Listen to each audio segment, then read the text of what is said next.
coup, bande de nouilles. Chose promise, chose due, ça fait à peu près 3 mois que je vous avais promis de faire une palette 3 looks avec la Magic de chez Juvia's Place parce que c'est celle pour laquelle vous aviez voté dans ma dernière vidéo, une palette 3 looks qui remonte du coup à un peu plus de 3 mois, c'était en tout cas avant ma série Halloween. Donc c'est chose faite, aujourd'hui je vous ai fait 3 looks avec cette palette. Mais avant de commencer, on va faire le petit sondage habituel pour que vous choisissiez la prochaine palette qui sera dans la prochaine vidéo, une palette 3 looks. Donc j'ai 5 palettes à vous présenter, il y en a 2 que vous connaissez déjà et avec lesquelles j'ai déjà fait quelques vidéos. Et il y en a 3 nouvelles que vous avez encore jamais vues, enfin nouvelles dans ma collection en tout cas. Donc je vais commencer par les 2 que vous connaissez. Donc tout d'abord je vais vous proposer la palette Urban Decay Born to Run. Donc c'est celle-ci.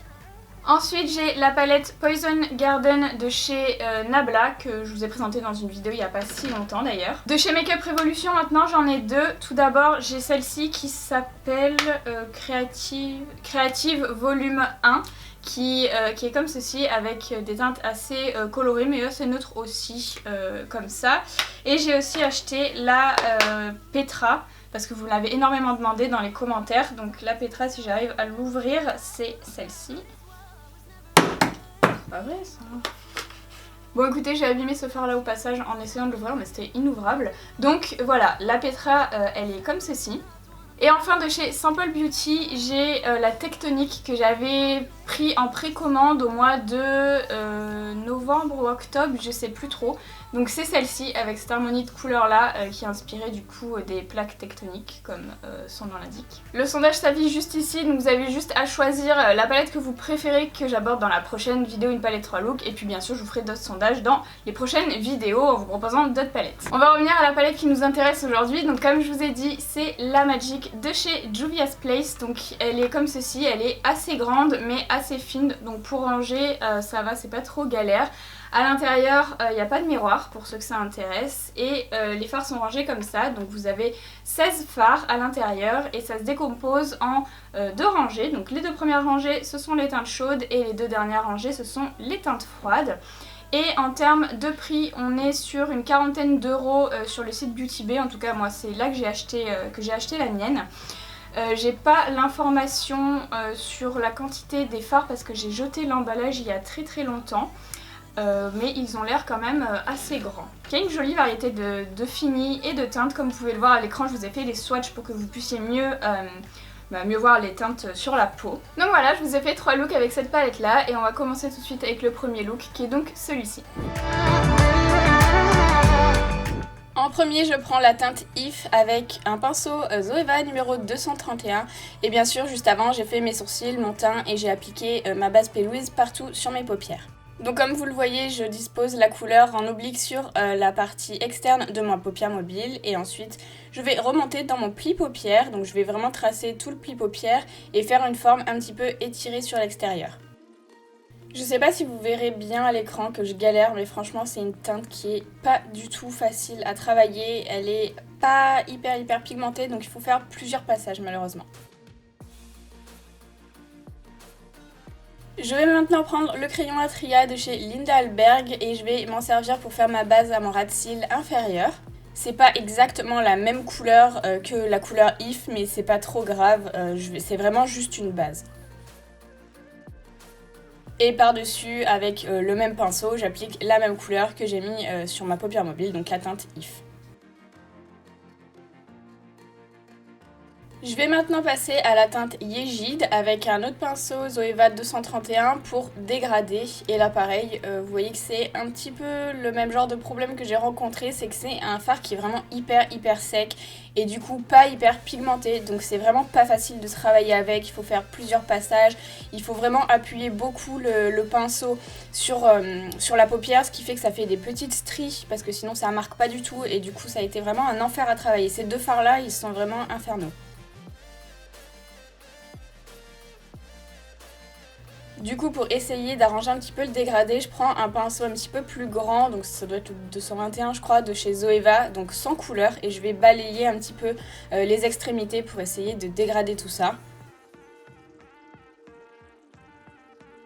Et ensuite je vais prendre un pinceau plat, donc celui-ci vient de chez Mulac et je mets un petit peu de fard à paupières beige ou blanc comme vous voulez dessus. Et je vais m'en servir pour dégrader encore une fois un petit peu plus les extrémités pour que le dégradé soit un peu plus joli. Donc une fois que je me suis occupée de mon pli paupières, je vais faire la même chose du coup dans mon ras de cils inférieur. Je prends maintenant ma base P. Louise numéro 1 et avec un pinceau Zoeva numéro 144, je vais m'en servir pour préciser et nettoyer ma paupière mobile.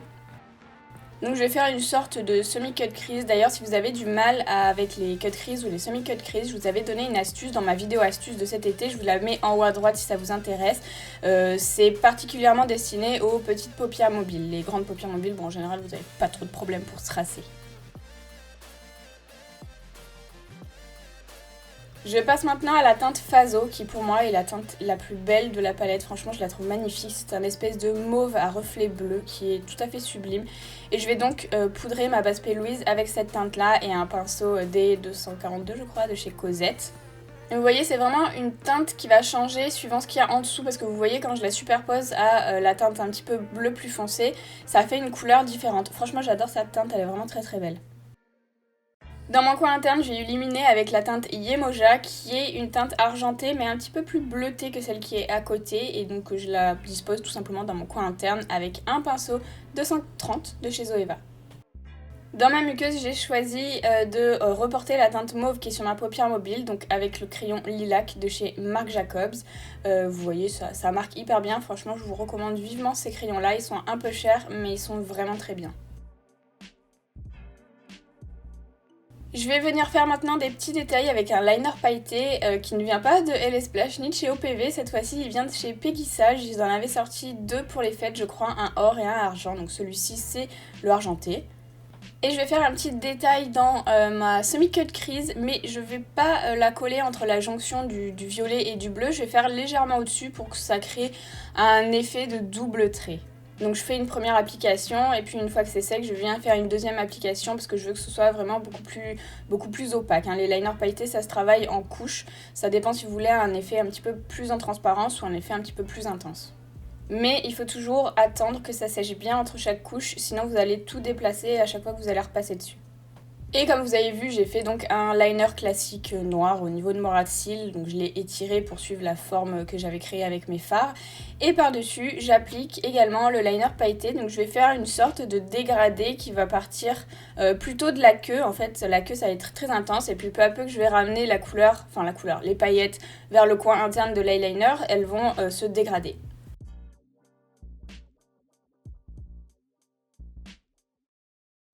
Sur mes lèvres, j'ai choisi de mettre un rouge à lèvres gris, donc le Werewolf de chez LS Splash, mais vous pouvez aussi mettre un nude, c'est juste que j'avais envie de faire des lèvres grises.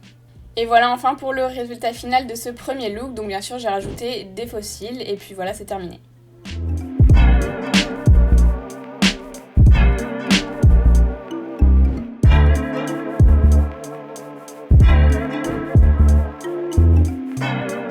Pour ce deuxième look, je vais commencer avec la teinte Koji, ou Kogi, je sais pas trop comment ça se prononce, et un pinceau Zoeva 231, toujours pareil. Et bien sûr, comme d'habitude, ça c'est vraiment pour tous les looks, je fais toujours mon teint avant, mes sourcils, et puis je mets ma base P. Louise. Je vous montre pas ça à chaque fois parce que c'est un peu redondant.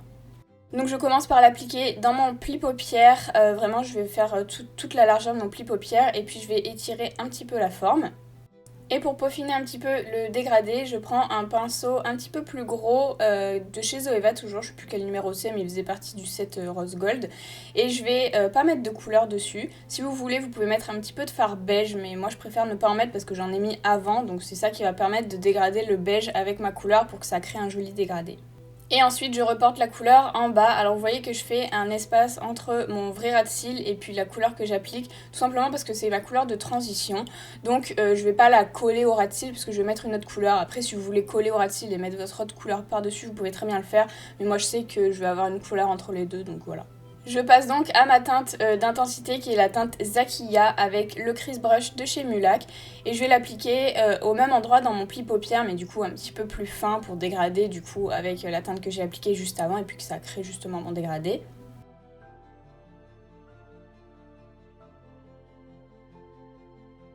Et je l'applique aussi à mon ras de cils inférieur, du coup là dans l'espace que j'avais laissé à mon ras de cils inférieur. Je vais prendre la base 1 de chez P. Louise et avec le pinceau Zoeva 144, je vais venir nettoyer ma paupière mobile et puis créer ma forme de cut crease.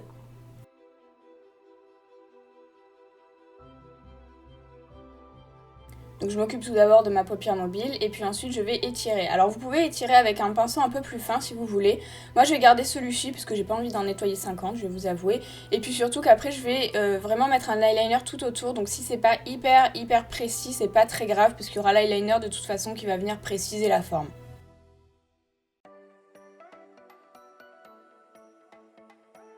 Par-dessus, je vais appliquer donc la teinte Zuba qui est une teinte rose à reflets dorés, donc assez chaude puisque de toute façon je suis dans la rangée des chauds. Et je l'applique avec un pinceau de chez Cosette, donc le D242, je l'applique sur la totalité de la forme que j'ai fait avec la base P. Louise.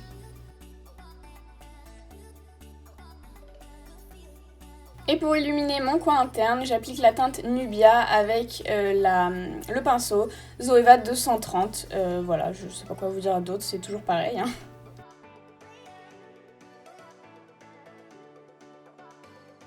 Pour faire mon trait de liner dont je vous parlais tout à l'heure, justement, je vais utiliser la Metal Powder dorée de chez Graftobian que je vais mélanger avec un petit peu de Duraline de chez Inglot pour que ça crée en fait un eyeliner. Et avec un petit pinceau liner, je vais entourer en fait la totalité de la forme rose dorée. Donc vous voyez, j'ai déjà fait un eyeliner avec une petite bascule au coin interne. Et puis je vais suivre tout simplement la forme en faisant un double trait de liner également. Donc là, rien de très technique, il faut prendre son temps pour pas trop trembler, mais avec le petit pinceau, c'est pas hyper compliqué non plus.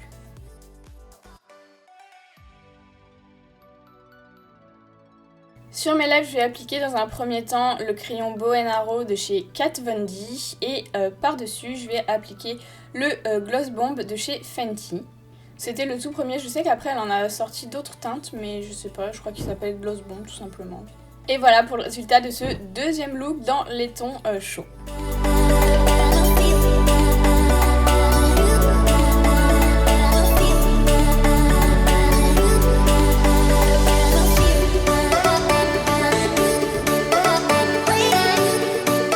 Pour ce troisième look, je vais commencer avec la teinte Nana et un pinceau 231 de chez Zoeva. Donc je vais l'appliquer en arc de cercle au niveau de mon pli paupière en faisant attention de bien faire quelque chose de dégradé sur les bords.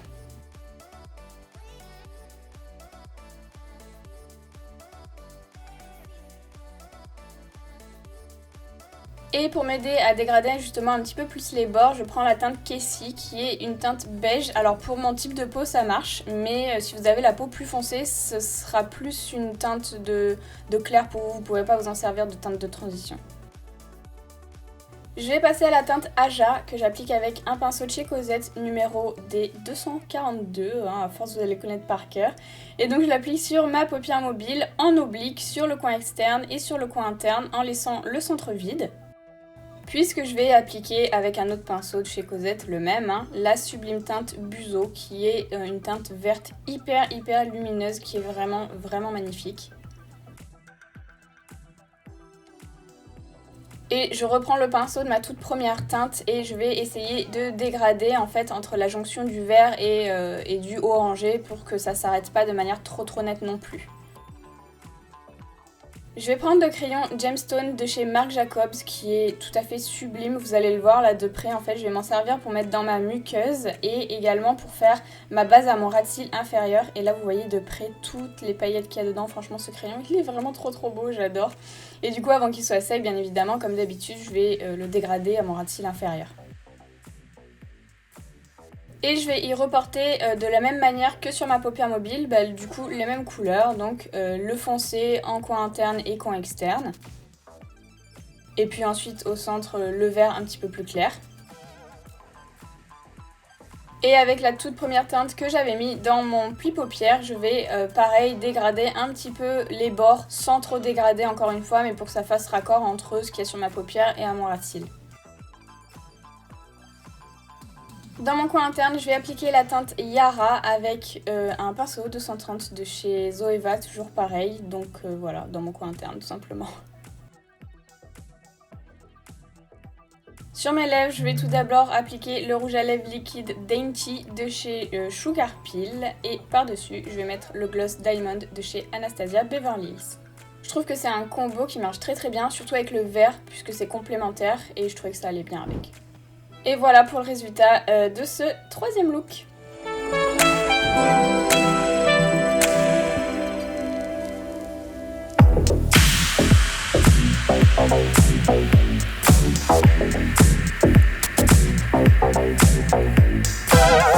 C'est tout pour cette vidéo, j'espère qu'elle vous a plu. N'hésitez pas comme d'habitude à me dire quel a été votre look préféré des trois. Et pour en revenir à la palette, concernant mon avis, je trouve que c'est une palette qui est vraiment très jolie. Cependant, pour moi, il manque quand même un marron un peu plus foncé pour pouvoir faire des maquillages un peu plus complets, entre guillemets. Mais sinon, c'est très bien, sauf petite déception sur les deux fards ici qui sont bleu mat, enfin bleu violet mat, qui sont vraiment très difficiles à travailler. De base, le bleu, c'est vraiment une couleur qui est difficile à travailler en maquillage, mais alors particulièrement ceux de cette palette-là. Et honnêtement, je m'attendais vraiment à mieux de la part de Juvia's Place, qui d'habitude propose vraiment des fards qui sont vraiment très pigmentés. Donc les couleurs je les trouve vraiment très jolies, mais en termes de travail de fard c'est vraiment très difficile à travailler. Donc si vous êtes un peu débutant en maquillage ou que vous n'avez pas trop l'habitude de travailler ce type de couleur, je vous conseille pas cette palette là, en tout cas si c'est pour ça que vous souhaitez l'acheter. En tout cas j'espère que cette vidéo vous a plu, n'hésitez pas à la liker si c'est le cas et à vous abonner à ma chaîne et à activer les notifications si ce n'est pas encore fait. Et je vous dis à samedi à 10 h pour une nouvelle vidéo.